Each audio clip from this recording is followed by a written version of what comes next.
Hi. അപ്പോൾ നമ്മള് നമ്മുടെ കത്തിപ്പാറയുള്ള സ്നേഹഭവനിൽ വന്നു. അവിടുത്തെ അന്തേവാസികളൊക്കെ ആയിട്ട് നമ്മൾ കുറച്ചു നേരം സ്പെൻഡ് ചെയ്തു.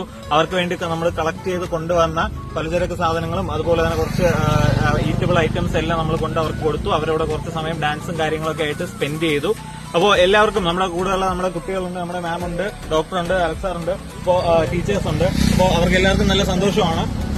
നമ്മള് ഇന്ന് ഇവിടെ വന്നതിന് എല്ലാവർക്കും ഹാപ്പി അല്ലേ? ഓക്കെ. അപ്പോൾ ഇനിയും ഇതുപോലുള്ള ചാരിറ്റി പ്രവർത്തനങ്ങൾക്കും അതുപോലെ തന്നെ നമ്മൾ ഇതുപോലെ ഇവന്റുകൾ ഇവിടെ വന്ന് നമുക്ക് ഓർഫനേജിലെ ആൾക്കാരോട് നന്നായിട്ട് അവരുടെ കൂടെ ടൈം സ്പെൻഡ് ചെയ്യാൻ വേണ്ടിയിട്ട് ഇനിയും ഇതുപോലെ ചാൻസ് നമ്മൾ മദർ തെരേസ ഫൗണ്ടേഷൻ ഓഫ് ഇന്ത്യയുടെ കീഴിൽ മെഡിക്കോ ഫെസ്റ്റ് എന്ന രീതിയിൽ നിങ്ങൾക്ക് ഉണ്ടാകുന്നതാണ്. അപ്പൊ എന്റെ ലൈഫിൽ എനിക്ക് ഫസ്റ്റ് എക്സ്പീരിയൻസ് ആയിരുന്നു അത്. നമുക്ക് നല്ല ആരോഗ്യമുള്ളപ്പോൾ ഇത്രയുള്ള ഞാൻ അവര് ഭിന്നശേഷിക്കാരെന്ന് പറയാൻ ഉദ്ദേശിക്കുന്നത് അതിനേക്കാൾ അവർ ദൈവത്തിന്റെ ദാനമെന്ന് പറയാനാണ് എനിക്ക് ഏറെ ആഗ്രഹം. അതുപോലെ ഞങ്ങൾ കളക്ട് ചെയ്ത ഫുഡ് സാധനങ്ങളെല്ലാം അവർക്ക് കൊടുക്കാനും സഹായിച്ചും ഇതിനെല്ലാം ചുക്കാൻ പിടിക്കുക. ഇതിനൊപ്പം ഞങ്ങളോടൊപ്പം നിന്ന് ഞങ്ങളുടെ ജിജി മാമിനും അതിന്റെ ഭാരവാഹികൾക്കും ഞങ്ങളെല്ലാ വിദ്യാർത്ഥികൾക്കും ഈ അവസരത്തിൽ നന്ദി. കുട്ടികളുമായിട്ട് നമ്മൾ കുറച്ച് സമയം ചെലവഴിക്കുകയും അവരുമായിട്ട് ഒത്തൊരുമിച്ച് പാട്ട് പാടുക, ഡാൻസ് കളിക്കുക, ഓരോ പരിപാടിയൊക്കെ നടത്തുക, അങ്ങനെ കുറച്ച് സമയത്ത് നമ്മൾ സ്പെൻഡ് ചെയ്ത് നല്ല രീതിയിൽ ആഘോഷിച്ചു. നല്ല രീതിയിൽ നമുക്ക് അവിടെ സ്പെൻഡ് ചെയ്യാൻ പറ്റും. എന്നുവെച്ചാൽ അവരോട് ആഘോഷിക്കും. നമ്മളിപ്പോൾ നോർമലായിട്ട് നമ്മൾ നിൽക്കുമ്പോൾ അവിടുത്തെ കുട്ടികൾക്ക് വൈകല്യമുള്ള കുട്ടികളാണ്. അപ്പോൾ അവർക്കുമായിട്ട് നല്ല രീതിയിൽ സമയം ചെലവഴിക്കാൻ കഴിഞ്ഞാൽ ഒരുപാട് സന്തോഷമുണ്ട്. ഈ ഒരു ഇങ്ങനൊരു ചാരിറ്റി പ്രവർത്തനം നടത്താൻ സഹായിച്ച ജിജി മാമിനോടും മാനേജ്മെന്റിനോടും നന്ദിയുണ്ട്. കുട്ടികളായിട്ട് കുറച്ചു നേരം സ്പെൻഡ് ചെയ്യാൻ പറ്റി. ഒത്തിരി സന്തോഷമുണ്ട് അവിടെ വരെ പോയിട്ട്. ഇത്രയൊക്കെ സത്യം എന്റെ അനുഭവത്തിലാണെങ്കിൽ ഞാൻ ആദ്യമായിട്ടാണ് ഇങ്ങനെ ഒരു ഇതിന് പോകുന്നത്. അതിൽ ഒരുപാട് നന്ദിയുണ്ട് എനിക്ക് ജിജി മാമിന്റോടും മാനേജ്മെന്റിനോടും.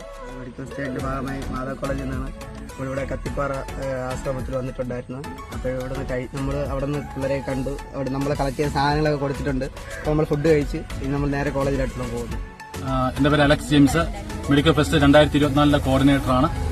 ഒത്തിരിയേറെ പ്രോഗ്രാം നമ്മൾ മെഡിക്കൽ ഫെസ്റ്റിന്റെ ഭാഗമായിട്ട് ചെയ്തെങ്കിലും വളരെ വ്യത്യസ്തമായിട്ടുള്ള ഒരു പ്രോഗ്രാമാണ് ഇന്ന് കത്തിപ്പാറ സ്നേഹഭവനിലേക്ക് നമുക്ക് ചെയ്യാനായിട്ട് സാധിച്ചത്. കാര്യം ഭൂമിയിലെ മാലാഖമാരെന്ന് വിളിക്കപ്പെടുന്ന ഈ ഭിന്നശേഷി കുട്ടികളുടെ അടുത്ത് വരികയും അവരോടൊപ്പം കുറച്ച് സമയം ഞങ്ങൾക്ക് ചെലവഴിക്കാനും അതോടൊപ്പം തന്നെ മെഡിക്കൽ ഫെസ്റ്റിന്റെ ഭാഗമായിട്ട് mother Teresa foundation of India ട്രസ്റ്റിന്റെ ഭാഗമായിട്ടുള്ള ചെറിയൊരു കരുതൽ കൊടുക്കാൻ നമുക്ക് സാധിച്ചു.